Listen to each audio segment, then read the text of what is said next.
I think episode 3 and 4, or yeah, 3 and 4 were probably my least favorites, and that's not surprising to me because it coincides with Usopp's arc, and that was also my least favorite arc in the manga. But you know, I think that's because like everybody kind of dislikes this arc just because Usopp can be a bit annoying, and the villain isn't that crazy, and not much is at stake. I guess. I guess the plot is that this pirate faked his death, became a butler, and became a butler to this very rich girl, and her parents died at sea, so he like took advantage of that emotional trauma, let's say that, and he is waiting for her to turn 18 to get the will from her parents so he can kill her, and then he can inherit the estate, pretty much. That's the plot. But Usopp is this village boy whose dad felt the call of the sea and left Usopp and his mother to be alone in Surt Village. Yeah, so that's the overall plot. The live action and the manga pretty much have the same plot, but biggest differences are that in the manga, the fight is at the shore where the pirates dock.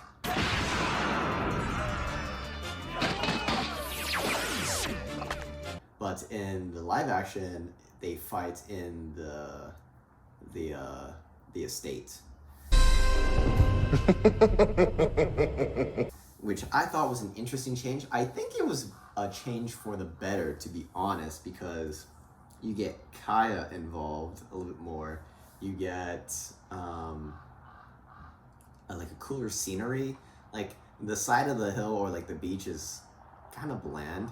I think they chose the estate, one, for it being a cooler stage, and two, Luffy doesn't need to stretch as much for the scenes to feel impactful.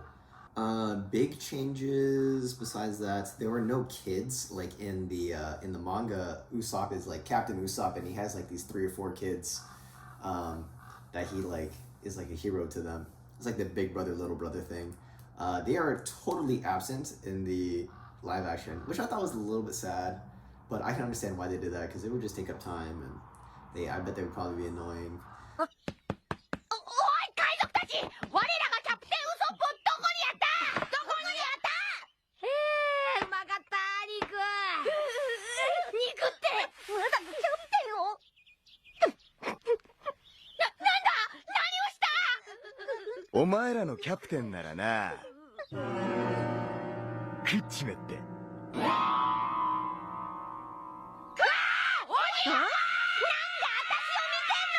Kaya, like I said in my episode 1 thing, I think is probably the weakest cast besides Ben Beckman. You get a little bit more Garp and Kobe. This is a really big thing. Kind of spoilery territory if you haven't watched the episode, but I don't know why you would watch this episode. Mary dies in the live action, which I thought was really strange. I really thought he was gonna come back like somehow and be like, oh, he missed my heart or something. But no, Mary dies in the live action, which is completely different in the manga. In the manga, Mary is the sheep guy, and he's the guy that made the Going Merry, and he coins it the Going Merry.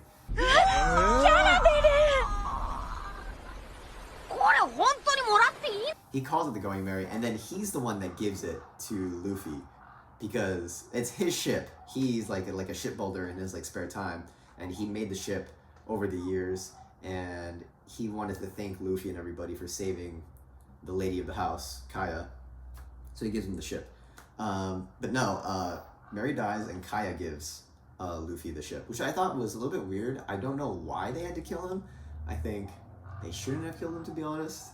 But I could see why they wanted to make Kuro look a little bit more... Kuro is the name of the butler. His pirate name.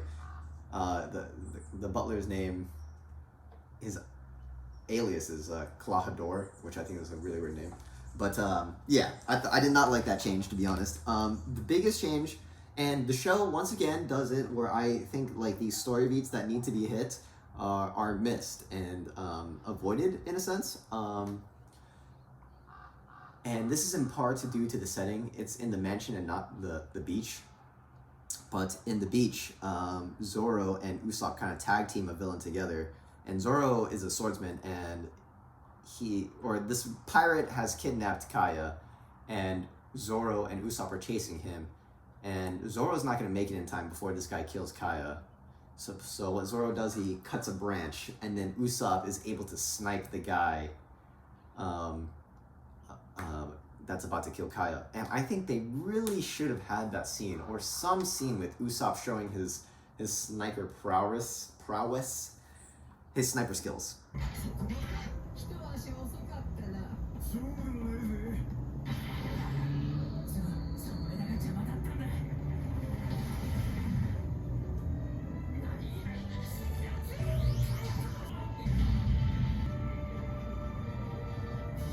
And also show that Zoro is a team player, just because, you know, Zoro is a very, not selfish, he's a very independent person. And it just goes to show that Zoro is very physically aware of his surroundings and the needs and wants of the people in the crew. And it also shows that Usopp is a very good sniper, a very good marksman. And there are glimpses of that, like he's like shooting popcorn kernels into like pots and pans and stuff. And like but he doesn't really get to shine that much in the show. He does get like a couple of scenes where he's fighting, but oh man, I just feel like if they had that scene, it would have been a little bit more like huzzah moment, you know. Really thought that they missed out on that. I mean, how they could have done it in the live action, they probably could have had. See, it's tough because the setting makes it almost. If you did do it, it'd be kind of forced into it. I don't know, because his dad does like a cool ricochet shot.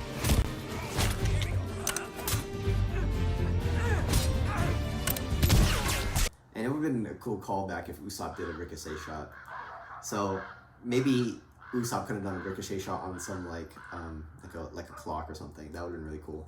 Oh, you know what? What I really liked in this episode was Kaya and Nami talking. Nami talking about her insecurities as a child and how different she is from Kaya, who was born rich, and Nami, who was born very poor.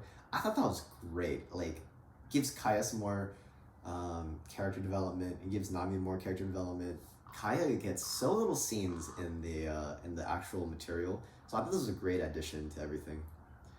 Oh, okay. In episode 4 now, you get Zoro's backstory. He's like stuck in a well. This doesn't happen in the manga. I thought it was kind of weird. Okay, you know what? I think I have a lot of gripes with episode 4 actually. In the manga, I guess not even in the manga, in the anime, Zoro is this wandering. He's Zoro. If you need to know anything about Zoro, is he gets lost very easily, and even in the manga, after 1,000 chapters, we still don't know why Zoro was on this island. Presumably his parents were there and he just got lost or something, but we don't even know where his parents are. Zoro is just like this like random child. But he hops around dojos and challenges the head sensei there. And he's beating senseis, and he finally gets to this one dojo, and the sensei's like, how about you beat my daughter? If you beat my daughter, then I'll let you fight me.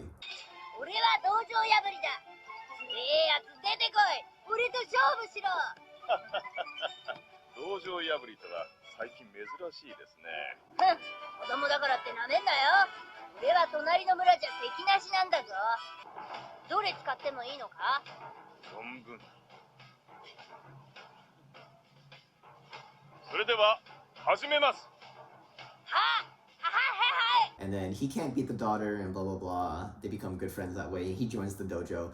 In the live action, he is just in the dojo, which I really wish that they showed him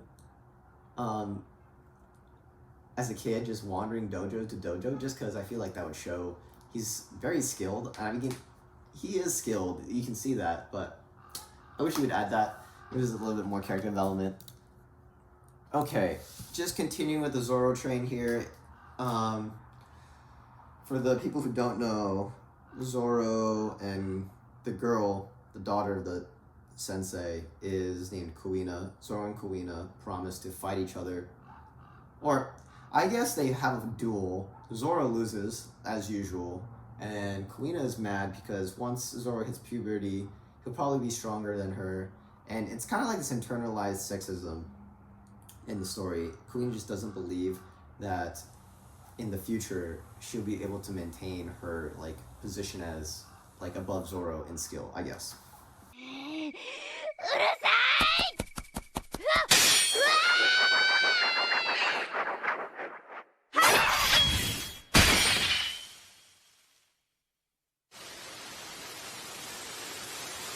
私の2001勝目。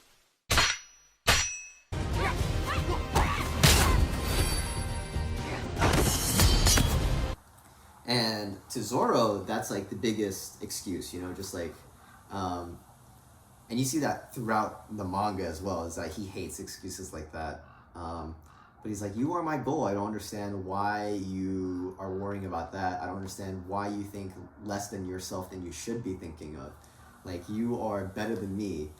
And to him, it's an insult to her and himself, you know what I'm saying? So he gets understandably angry that he's like, you are my goal, and you should like be a little bit more prideful in that, and that if they fight each other every day, then eventually one of them will become the world's greatest swordsman. 生まれてくれば手に勝っといてそんな泣き言言うなよ。卑怯じゃねえかよ。お前は俺の目標なんだぞ。そら男だとか女だとか、俺がいつかお前に勝った時もそういうのか？実力じゃねえみてえに一生懸命特訓してる俺がバカみてえじゃねえかよ。そんなこと言うな。約束しろ。いつか必ず俺かお前が世界一の剣豪になるんだ。どっちがなるか競争だ。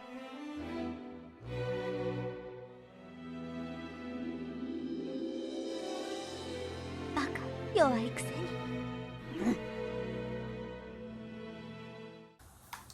Sadly, Kuina dies from a freak accident.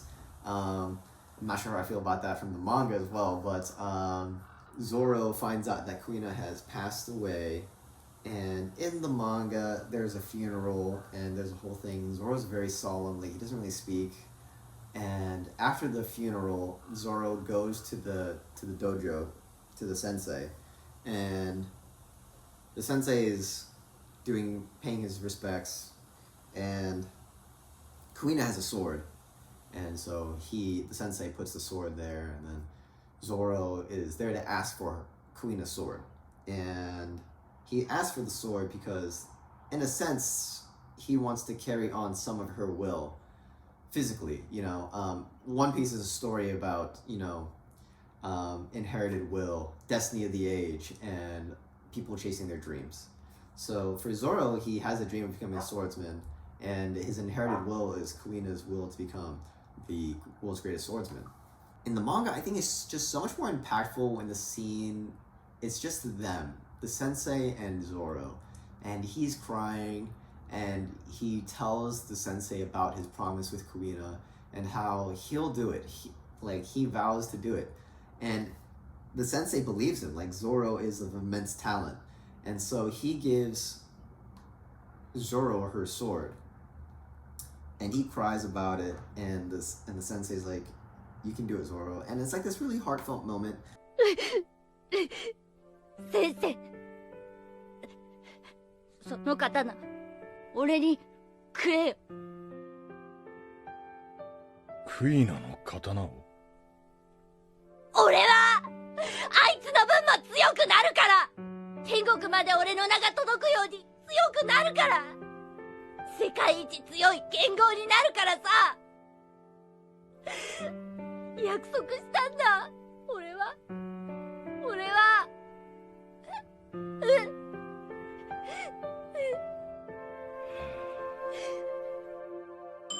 ああ、いいとも。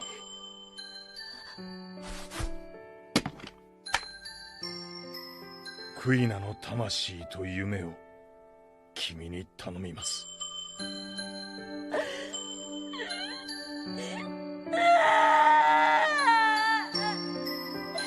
And in the live action, he asks for the sword during the funeral, and I just think it's a little bit, it comes off a little bit bad just because it's not as heartfelt between these two people because everybody's watching, and it's not as like an impactful, a private moment, something that these two men who are closest to Kuina could confide in, you know what I'm saying? Yeah, I just really think they messed up. Once again, it's another story beat that they kind of just completely missed, but I think it's one of the most important story beats for Zoro, like, is getting that sword with the sensei and like talking to him privately about it. It's one of those things what I would not change whatsoever. Just do it for one. I was gonna say I wish they showed Zoro training a little bit more because in the anime you can see Zoro like he thinks that more swords are better, so like he has two swords and then he's like, where do I put a third sword? So he puts it in his mouth, and so like he like ties boulders onto trees, and then like he like bites the rope, and then he's like training his jaw to like hold the sword in there. And I wish they kind of did that. Understandably it'd be very uncomfortable for the actor, but I think it would show how Zoro's able to hold the sword in his mouth. But I think they should have just added that for a quick second, like, you know, when in the anime Zoro gets the news that Kuina has passed away while he's training. So I think that would have been a great way to show him training, him being incredibly physically strong, and also getting the news. I should want. Kuina. Kuina is dead, Zoro.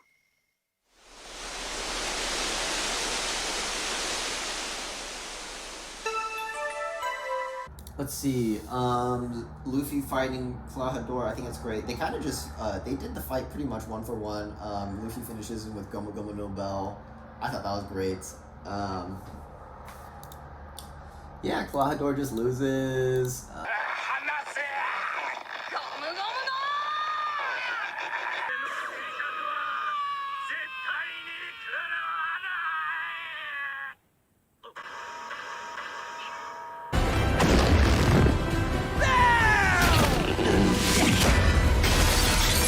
The costumes for the Pussycat Pirates are actually like one for one. I was surprised. I'm surprised by the studio's decisions on what should be one for one from the anime and manga and what shouldn't. Because like they don't do Usopp's nose or Sanji's curly eyebrows, but they will do the Pussycats costumes, which are just completely ridiculous. But I loved it. I loved that they did that. Luffy gets the ship, and that is episode 4. Oh, how did I miss this? The big thing, the big reveal, Luffy's grandfather is actually Garp. I'm surprised that they did this, but I could see why, just so it could tie in why Garp is chasing Luffy. But in the actual source material, nobody's really supposed to know Garp is Luffy's grandfather. Like, Garp tells Luffy, or Garp is open about the secret almost like 400, 500, no, about 300, 400 episodes in. Versus episode 4, so it's very early actually, which I thought was an interesting choice, but not an unwelcome one. All right, that's episode 4. What would I rate episode 3? Episode 3 I'd rate a 7. Episode 4 I'd rate a 7 as well. Yeah, biggest gripes with 3 and 4. Really wish Usopp got his moment, and really wish Zoro also got his moment with the sensei alone.